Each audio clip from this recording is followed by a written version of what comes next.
Bonjour à tous, j'espère que vous allez bien. Je voudrais vous parler aujourd'hui des BRICS.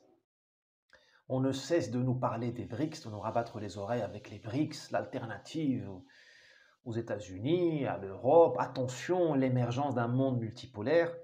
J'ai l'impression d'assister à un fantasme. Ce sont des fantaisies, hein. Nous prenons des désirs pour des réalités. Les BRICS, ça n'existe pas. Le concept a été inventé par un consultant dans une grande, je ne sais plus si c'est McKinsey ou une entreprise là, du genre Goldman Sachs, une banque comme ça, il y a une quinzaine d'années, pour parler du Brésil, de la Russie, de l'Inde, de la Chine et de l'Afrique du Sud. C'est-à-dire pour parler de rien du tout. Quand je veux dire rien du tout, il n'existe pas d'ensemble BRICS. Qu'est-ce que la... Il y a la Chine et les autres. La Chine, oui, ça c'est une puissance émergente, enfin émergente, c'est une hyperpuissance déjà, qui a un projet de puissance, elle sait ce qu'elle veut, elle a des relations avec tous les pays du monde, elle a assigné à chacun un rôle dans le monde.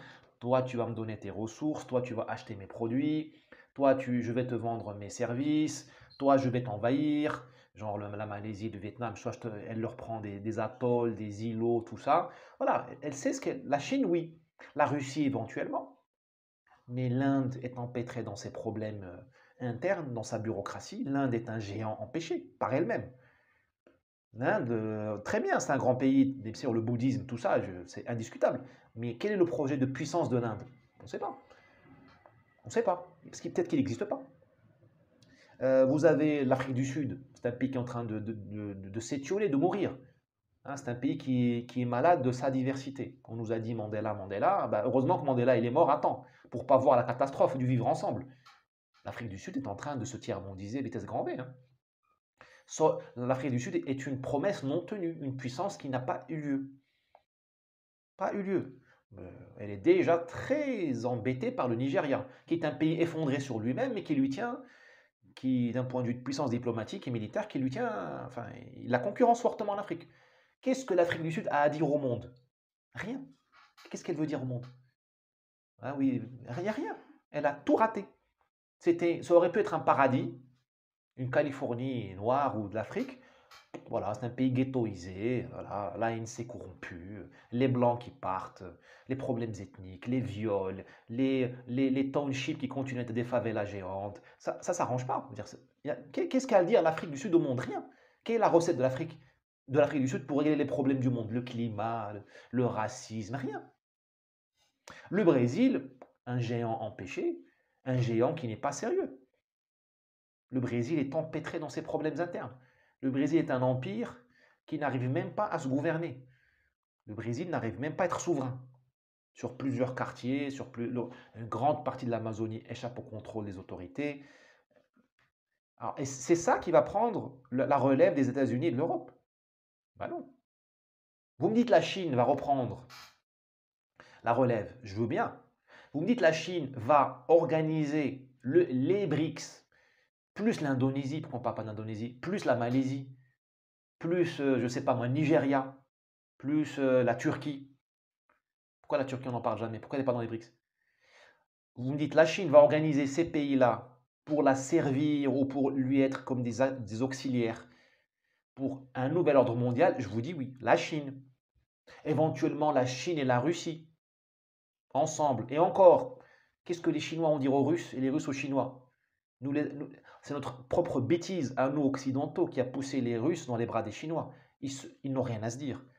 Les Russes n'aiment pas les Chinois. Les Russes, ils sont fascinés par l'Est, mais pas l'Est chinois. L'Est, la Mongolie, les pays le cœur de l'Asie centrale. C'est là où vient l'âme russe, en partie. Elle vient de l'Ouest de l'Europe, mais elle vient aussi de ces steppes, cette ressource infinie de virilité et de spiritualité. C'est ça le grand, l'inconscient collectif des Russes. C'est pour ça qu'ils sont différents des Européens. Parce qu'ils désirent à la fois l'Ouest et l'Est. Ils ont besoin des deux. C'est pour ça qu'on ne les comprend pas. De toute façon, avec les abrutis qui nous gouvernent, on ne comprend même pas la France. Nos chefs ne comprennent même pas la France. Alors, de là à comprendre la Russie, il ne faut pas trop demander. Donc, c'est nous qui avons poussé les Russes chez les Chinois. Et les Chinois, ils n'aiment pas les Russes. D'ailleurs, les Chinois, un jour, ils vont prendre la Sibérie aux Russes. Il y a combien d'habitants en Sibérie? 12 millions. De l'autre côté de la frontière, il y a 200 millions de Chinois. À votre avis, qu'est-ce qui va se passer dans quelques années? Les Chinois vont prendre la Sibérie. C'est écrit. À moins qu'il y ait une bombe nucléaire qui explose quelque part dans ces eaux-là, dans ces coins-là. Voilà, donc je ne vois pas de convergence d'intérêts, de vision, même d'organisation, de volonté entre ces pays-là que nous appelons les BRICS. Je ne vois pas de puissance là-dedans, à part chez la Chine et éventuellement chez la Russie. Donc, on est en train de nous convaincre, d'essayer de nous convaincre que la puissance atlantiste, États-Unis, Europe, enfin l'Europe n'est pas une puissance, nous sommes des chaouches, mais des chaouches de luxe, vous conviendrez. Des chaouches qui ont des montres à 70 000 euros. On veut nous convaincre que cette puissance-là va être remplacée par 5 impuissances. Le Brésil est impuissant, il n'est même pas capable de combattre le trafic de drogue dans la capitale. Alors, de là à combattre, à amener la paix dans le monde, il ne faut pas déconner. Il faut être sérieux. L'Afrique du Sud est impuissante, l'Inde est impuissante, elle n'est même pas capable de récupérer le Cachemire. La Russie, ok, la Chine, non. Il n'y a pas de... ne prenons pas nos rêves pour des réalités. Il y a un refus. Le monde en a marre de l'Occident, à cause des lobbies LGBT, à cause du wokisme, à cause de notre indignation sélective. Hein. On laisse les Yéménites se faire massacrer par nos amis saoudiens et on saute au plafond comme des hystériques quand les Russes attaquent l'Ukraine. Oui, le monde en a marre de ça. Mais ça ne suffit pas à faire une alternative. Une indignation épidermique ne suffit pas à faire une alternative. Il n'y a pas de projet. Ah, il y a une banque des BRICS. Mais vous croyez que les Chinois prennent au sérieux les Brésiliens? Mais ils les connaissent. Ils connaissent Lula. Le type, il sort de prison. Le type, il sort de prison. Tu crois que les Chinois, ils vont respecter les Brésiliens? Je crois que les Chinois vont respecter les Indiens? Parce que pour faire certaines choses, il faut du respect. Il faut de la confiance. On ne fait pas un nouvel ordre mondial sans un minimum de confiance. Et ça va au-delà de l'indignation d'un week-end dans un sommet à Shanghai où tout le monde est d'accord pour dire que les Américains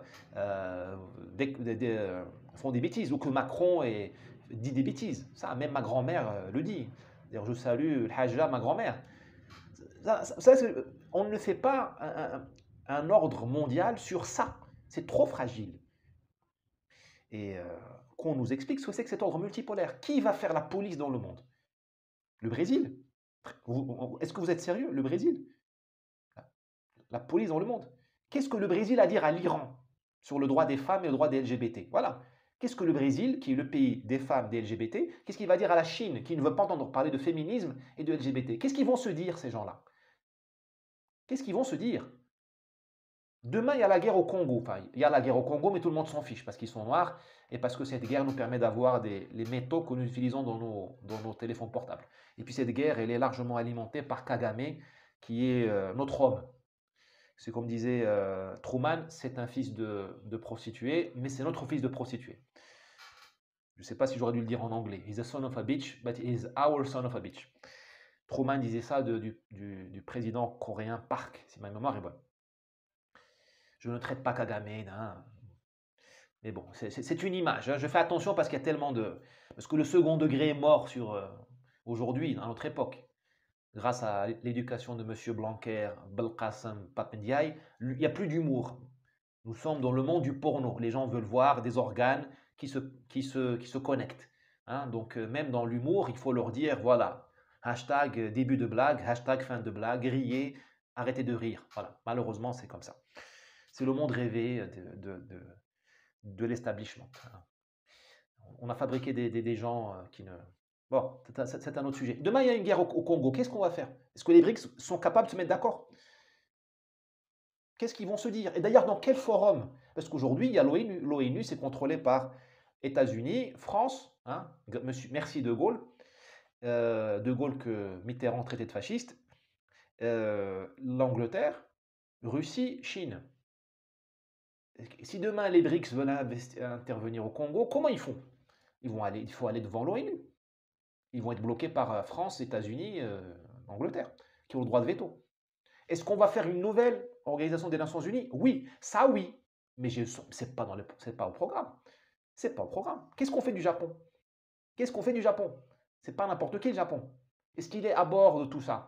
Il y a plein de questions que je pose un peu comme ça, hein, une espèce de schéma mental pour dire que euh, enfin, ce n'est pas parce que des chefs d'État, certains sont très intelligents comme les Chinois, ont une vision, que cette vision d'abord est bonne pour nous, ou elle est bonne pour le monde, et qu'elle va aboutir. Parce qu'il faut exécuter à un moment donné. On nous dit on va dédollariser le monde. Mais comment tu fais ça? Ah, on va faire une banque des BRICS. Très bien, elle existe déjà, me semble-t-il. Mais comment tu vas gérer ça? Comment tu vas gérer la masse monétaire? La vie, c'est un marathon, c'est pas une amourette d'un été, hein. C'est un marathon. Comment tu vas gérer ça dans les crises financières? Comment tu vas convaincre les Africains d'utiliser ça parce ils vendent des matières premières? Tu voudras les courtiser pour qu'ils acceptent d'être payés dans la monnaie des BRICS. Comment on gère tout ça? Le diable est dans les détails, le diable est dans l'exécution. Parce que les envolées lyriques, tout le monde en a. C'est l'exécution. Voilà, donc le monde multipolaire n'est pas pour demain. Je ne dis pas que j'applaudis l'Axe Atlantis, tout ça. Je dis juste que faut regarder le monde tel qu'il est. Le monde tel qu'il est. Ouais, vous avez aujourd'hui une, une somme d'impuissance. Le Maghreb est impuissant, l'Afrique est impuissante. Le Brésil, que j'adore, où je vis, est impuissant. Ah, si le Brésil pouvait être puissant, enfin le Brésil aurait pu récupérer un tout petit peu de puissance si Bolsonaro était resté ici. Que Bolsonaro, lui, il voulait récupérer la souveraineté du Brésil sur lui-même déjà, sur les favelas, tout ça. Nous l'avons sorti, M. Macron a applaudi, M. Biden a applaudi, et ils ont mis Lula. Voilà, la réalité c'est ça. CNN, France 24, tout le monde a applaudi le retour de Lula, c'est-à-dire le retour d'un ancien prisonnier de droit commun, qui est largement applaudi par le milieu criminel brésilien. Donc, quel bien attendez-vous de ça?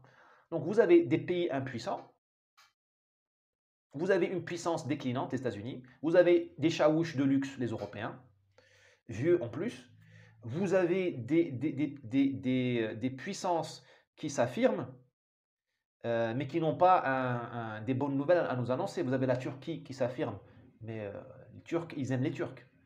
Les Turcs, c'est pas un peuple universaliste, c'est pas les Français, hein. On dit les Français sont méchants, sont racistes. Vous allez voir ce que c'est que l'impérialisme turc. Vous allez voir ce que c'est que travailler en Turquie quand vous n'êtes pas turc. Vous allez voir ce que c'est que l'expansionnisme turc dans les prochaines années. On va bien rigoler. D'ailleurs, j'ai un conseil pour SOS Racisme. Constituez déjà des filiales dans les pays, en Turquie, là, hein, parce que vous allez voir du racisme réel. J'adore les Turcs, je respecte ce grand peuple, mais je dis la vérité. Je pense. Euh, Quelle est la bonne nouvelle des Chinois pour nous? Il n'y a pas de bonne nouvelle pour nous. Pour eux, nous ne sommes pas des Chinois, donc on n'existe pas. Chinois, Vietnamiens, ils n'arrivent pas à communiquer entre eux, alors que les Vietnamiens sont des descendants des Chinois. Vous imaginez le sort que va nous réserver la Chine? Je ne comprends pas pourquoi les milieux de droite, parce que nous sommes affiliés à la droite malgré nous par l'establishment qui nous accuse d'être d'extrême droite alors que nous ne sommes très certainement pas de droite. Pourquoi les milieux de droite sont tellement contents de voir l'émergence des BRICS? Mais il n'y a pas de fait à faire. La Russie, elle va très mal. Elle va très mal. C'est un pays qui est sous-peuplé. C'est un pays qui est obligé de faire un mariage de contre-nature. On est en train de le pousser pour se marier avec les Chinois. Ils n'ont rien à se dire. Ils n'ont rien à se dire. Culturellement, émotionnellement, ethniquement, ils n'ont rien à se dire. Donc je ne vois pas où est la bonne nouvelle là-dedans.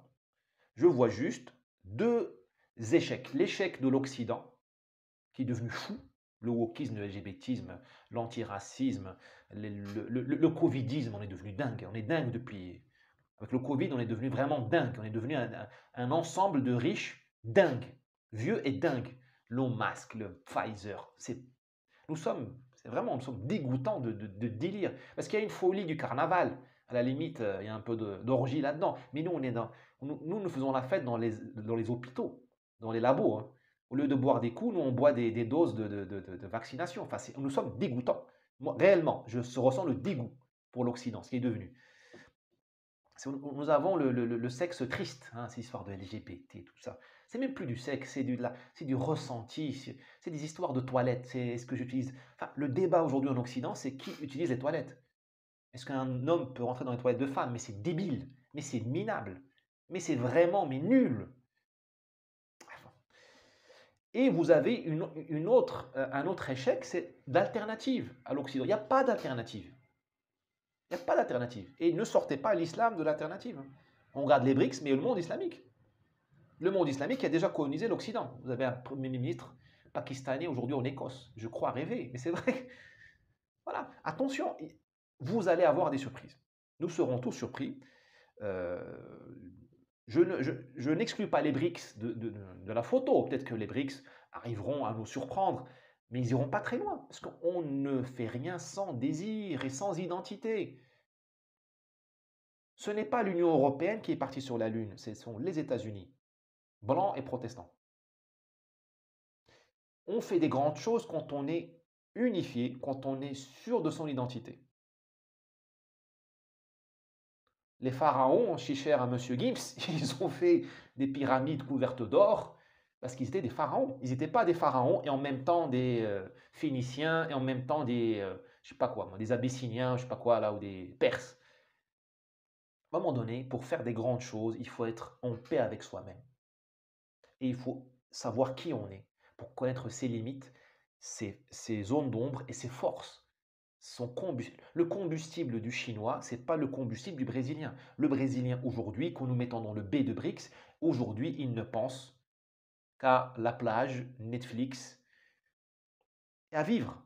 Je le connais, je le pratique, je suis moi-même brésilien, si vous voulez. Le chinois n'a pas le même combustible. Il est dans la revanche sur l'humiliation du 19e siècle, où nous avons dépecé la Chine. Nous, les pays occidentaux, les Japonais, tout ça. Qu'est-ce que vous voulez? Le Chinois a un projet, le Brésilien n'a pas de projet. Le Brésilien vit dans le présent étendu. Le Chinois, il vit dans le futur. Et il a le rétroviseur. Il se rappelle de tout. Ces gens-là ne peuvent rien faire ensemble de grandiose. Ils n'iront pas sur la Lune. Or, faire un nouvel ordre mondial, c'est plus difficile que d'aller sur la Lune. Parce qu'aller sur la Lune, c'est un projet technique, un problème d'ingénieur. On aura toujours la solution. On finit toujours par l'avoir. Là, un nouvel ordre mondial, mais c'est une vision mystique du monde. Qu'est-ce qu'on fait? Comment on convainc les pays du monde à changer de soumission? Parce que pour un pays comme le Maroc, l'Algérie, même l'Algérie, malgré ça, malgré même l'Arabie Saoudite, quel est l'enjeu? Pour la France, évidemment, c'est quel sera notre nouveau patron? Est-ce que nous allons prendre nos ordres à Washington ou à Moscou? Ou à Pékin? Ou à Addis Abeba? J'en sais rien, moi. C'est ça l'enjeu pour le Maroc, l'Algérie, tout ça. Même si nous roulons des mécaniques, on dit ouais, le nouvel ordre mondial. C'est qui va nous donner les ordres et l'argent? Qui? C'est ça c'est ça l'enjeu. Et pour ça, il faut arriver à nous convaincre, parce que personne n'aime la servitude imposée. Il faut que nous désirions notre assentiment, notre asservissement. Jusqu'à présent, nous étions ravis de servir l'Occident, nous les Marocains, les Algériens, les Saoudiens, parce que vous nous fasciniez, malgré vos défauts. Les Français sont ravis de baiser la main des Américains, d'être les chaouts américains. Est-ce que vous êtes fascinés par Netflix, par Jennifer Aniston, par Whitney Houston, par Michael Jackson, par Kim Kardashian? Qui ne sera pas fasciné par Kim Kardashian? Je l'avoue. Par, comment elle s'appelle? Pamela Anderson. Qui est insensible au charme de Pamela Anderson? Je l'avoue. Jeune et moins jeune d'ailleurs. Mais là, le nouvel ordre mondial, ça veut dire changer de patron, changer de suzerain. Il faut aimer le suzerain, sinon la servitude devient insupportable. Donc, qu'est-ce que les Chinois vont nous dire pour qu'on aime prendre les ordres chez eux? Qu'est-ce qu'ils ont à nous dire? Rien. Personne ne rêve d'être chinois. Personne n'apprend le chinois. Personne ne rêve, à part le confucianisme, tout ça, mais personne ne rêve de la culture chinoise. Le Brésil fait rêver, les novellas, tout ça, les femmes, l'Amazonie, ça fait rêver, mais les Brésiliens ne sont pas organisés. Les Brésiliens n'ont pas de désir de puissance. Parce qu'ils auraient pu, eux, devenir la nouvelle Rome. La nouvelle Rome. Mais bon, voilà, en fait, nous cherchons une nouvelle Rome. Peut-être qu'elle sera Pékin. Mais je ne vois pas chez les Chinois, ni chez les Russes, même si les belles Russes font rêver et tout ça, mais bon, le monde est devenu bisexuel, donc c'est trop tard de nous faire rêver avec les Svetlana et les Adriana, tout ça. Voilà, vous voyez ce que je veux dire? J'exagère, je dis un peu des bêtises on est en fin de journée, en fin de vidéo. Je ne vois pas je ne vois pas de magie. Il faut que quelqu'un crée de la magie. Le monde multipolaire ou le monde de demain, il faut qu'il y ait un principe d'enchantement. ce que nous appelons le soft power. Faut qu'il y ait un enchantement pour que nous prenions nos ordres chez les nouveaux patrons sans nous sentir trop humiliés. Je ne vois pas ça. Ça peut venir, mais ce n'est pas pour demain. 30 ans, 50 ans, 200 ans, je n'en sais rien. Mais bon, d'ici là, BHL aura trouvé la solution. Ne vous inquiétez pas. Pourquoi d'ailleurs je fais des vidéos, je perds mon temps. Je devrais juste me contenter de regarder ce que dit BHL. Il a toujours réponse à tout. Allez, n'hésitez pas à partager cette vidéo et à acheter les produits en description de cette vidéo. C'est le seul moyen, je dis bien le seul moyen de m'aider. En plus d'ailleurs de faire des dons sur PayPal. Vous voulez vraiment m'aider, vous achetez l'e-book, vous achetez le cours sur la colonisation ou vous faites une donation, un don sur PayPal. Là, l'argent arrive chez moi directement. Vous pouvez acheter les livres en format papier, ça passera par l'éditeur, je serai payé l'an prochain. Comme on dit en arabe, alhamdoulilah, shukran, merci beaucoup. Voilà, je suis très sincère, parce que nous sommes en guerre et la guerre a besoin de munitions. Donc je joue carte sur table. Allez, à demain ou à bientôt.